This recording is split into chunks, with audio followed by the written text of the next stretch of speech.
विद्यार्थी मित्रांनो, आपण मागच्या याच्यामध्ये व्हिडिओमध्ये पाहिलं होतं की ए चा आवाज ॲ, बी चा आवाज ब, म्हणजे इंग्रजी मुळाक्षर जे आहेत ABCD चे त्याचे आवाज आपण पाहिले होते. ए चा आवाज ॲ पासून तर झेडच्या आवाजापर्यंत आपण सगळे आवाज शिकलेले आहोत. आता या व्हिडिओमध्ये आपल्याला आता इंग्रजी वाचन कसं करायचं आहे ते शिकायचं आहे. त्यासाठी आपल्याला सुरुवातीला आपण इंग्लिश मध्ये 5 स्वर आहेत. ए, ई, आय, ओ आणि यू असे 5 स्वर आहेत. त्या 5 स्वरांचा जर अभ्यास झाला तर आपलं इंग्रजीचं वाचन खूप चांगल्या प्रकारे आपण करू शकतो. तर त्यातला एक आवाज आज आपण घेतलेला आहे, ज्यामध्ये ए चा आवाज ॲ. ए हे आपण स्वर घेतलेला आहे इंग्लिश मधला आणि त्याचा मराठीत आवाज काय होतो? ॲ हा आवाज होतो. म्हणा ए चा आवाज ॲ. ए चा आवाज ॲ. ए चा आवाज काय होतो? ॲ.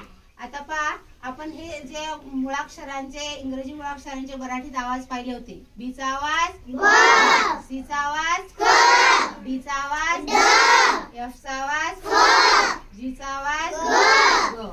आता ह्या मुळाक्षरांचे जे सगळे आवाज शिकलो आपण, त्याच्यामध्ये जर ॲ मिसळला तर त्याचा आवाज कसा होतो पहा. आता बी चा आवाज ब झाला आणि बी च्या आवाजामध्ये ॲ मिसळल्यानंतर पहा बी ए, तर याचा आवाज काय होतो? बी ए काय झाला? बॅ झाला. आता सी चा आवाज क आणि सी च्या आवाजामध्ये ए मिसळल्यानंतर पहा सी ए चा आवाज काय होतो? क्या होतो. डी चा आवाज ड आणि त्याच्यामध्ये ॲ मिसळल्यानंतर डी ए चा आवाज काय झाला? बॅ झाला. एफ चा आवाज ग आणि त्याच्यामध्ये ए चा आवाज ॲ मिक्स केला तर एफ ए चा आवाज काय होतो? होतो. जी चा आवाज ग, त्याच्यामध्ये ए चा आवाज ॲ मिक्स केला तर जी ए चा आवाज काय झाला? आता बघा तसं बाकीच्या यांचे पण आवाज येतात. बी ए चा आवाज ब अधिक या बरोबर बॅ झाला. के चा आवाज म्हणजे हा कसा तयार झाला इथे बघायचंय. के चा आवाज क आणि त्याच्यामध्ये ॲ मिक्स केला, ए चा आवाज या म्हणजे क अधिक या, तर त्याचा काय झाला? क्या झाला. डी ए चं बघा, त्याचं म्हणजे उकल करून सांगते मी तुम्हाला की कसा झाला हे डॅ. तर डी चा आवाज ड आणि त्याच्यामध्ये ए चा आवाज मिसळला गेला, त्याच्यामुळे डॅ असा होतो.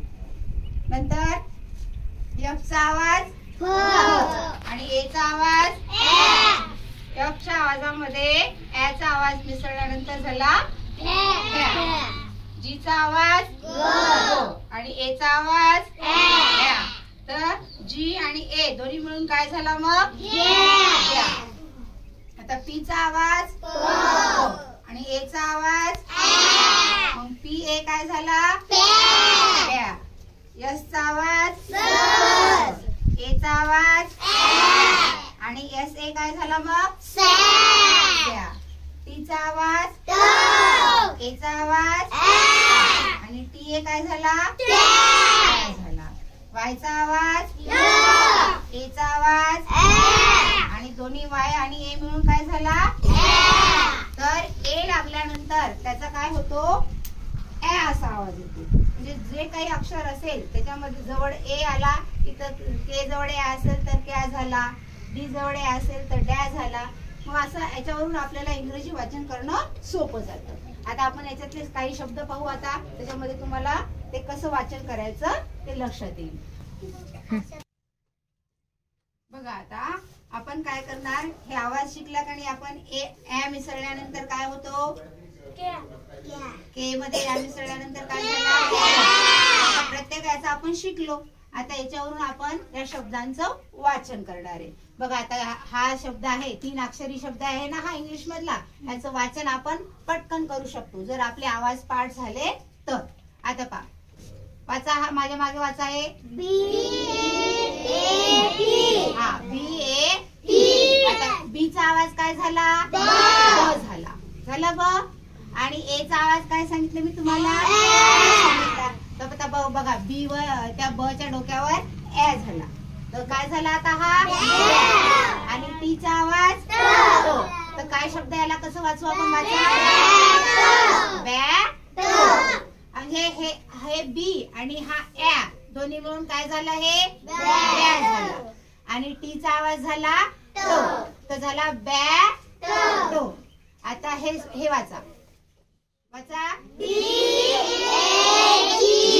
आता इथं बीएचा आवाज काय झाला होता, इथे पण बीएचा आवाज काय होईल, म्हणजे हे दोन शब्द आहेत बी आणि त्याच्याजवळ ए आला तर झाला बॅ आहे ना. आणि जीचा आवाज तर काय झालं शब्द व्हेरी गुड. आता बघा सीचा आवाज हो होतो आणि त्याच्याजवळ ए आला काय झाला आणि पीचा आवाज झाला. दोन्ही मिळून वाचा सगळा पूर्ण शब्द आता बघा डीचा आवाज आणि एचा आवाज झाला आणि डीचा आवाज तर काय झाला डॅ आणि डो डॅडो. हा एफचा आवाज एचा आवाज झाला फॅ आणि टीचा आवाज तर काय झाला आता एफचा आवाज एचा आवाज झाला काय झाला आणि यांचा आवाज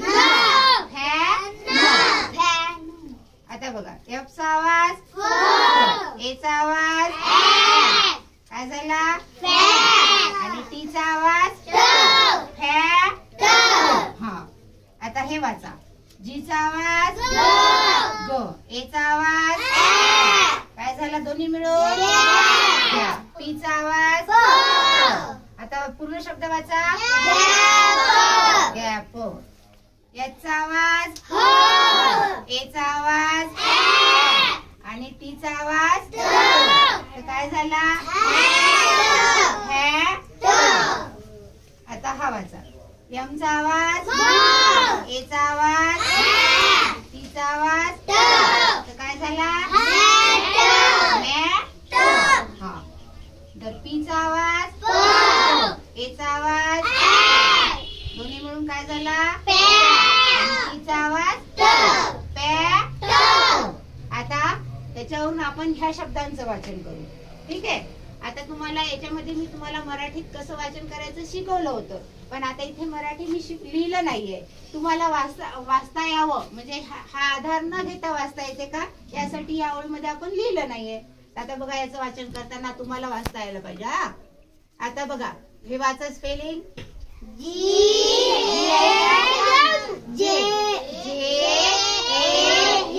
आता जेचा आवाज काय होतो जेचा आवाज आणि एचा आवाज काय होईल मग दोन्ही मिळून सांगा ज्या. आणि हे एमचा आवाज काय झाला मग शब्द ज्या म. Very good. आता एलचा आवाज आणि एचा आवाज काय झाला ल्या आणि बीचा आवाज वाचा मग लॅबो.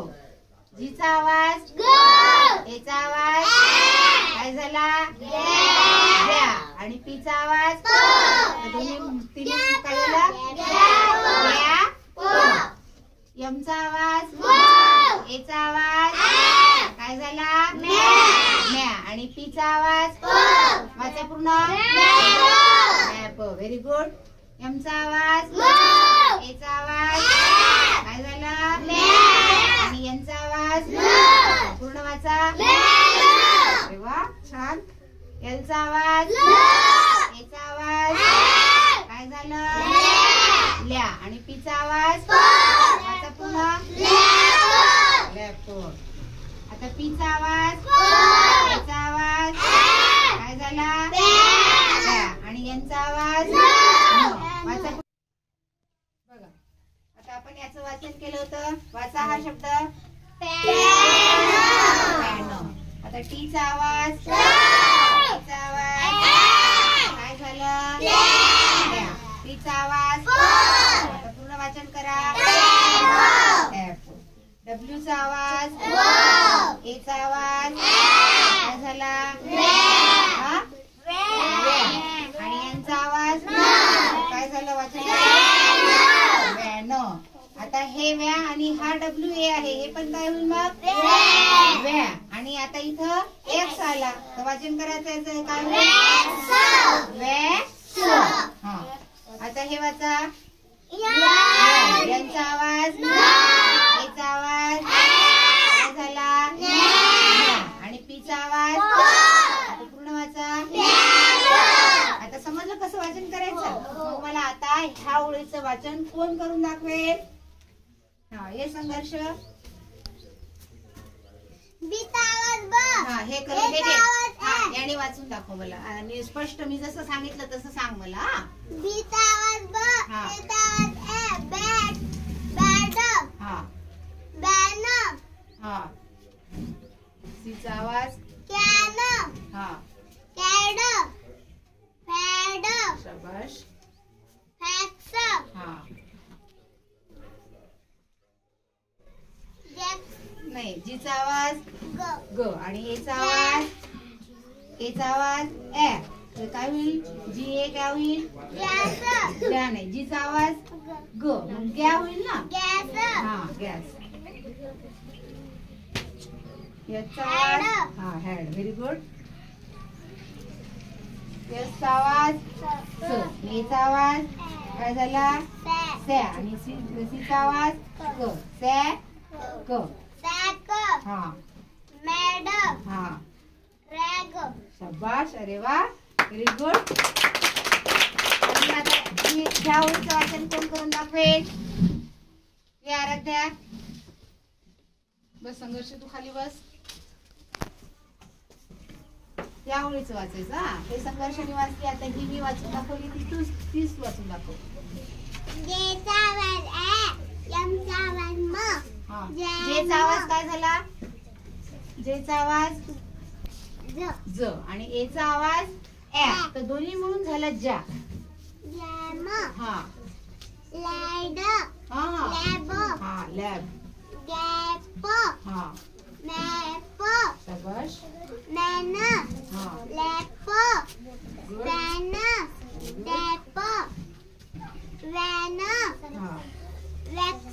हा व्हेरी गुड छान.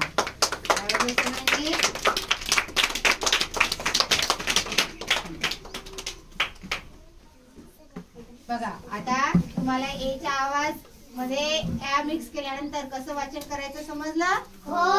आज आपण एचा आवाज याचं वाचन शिकलो.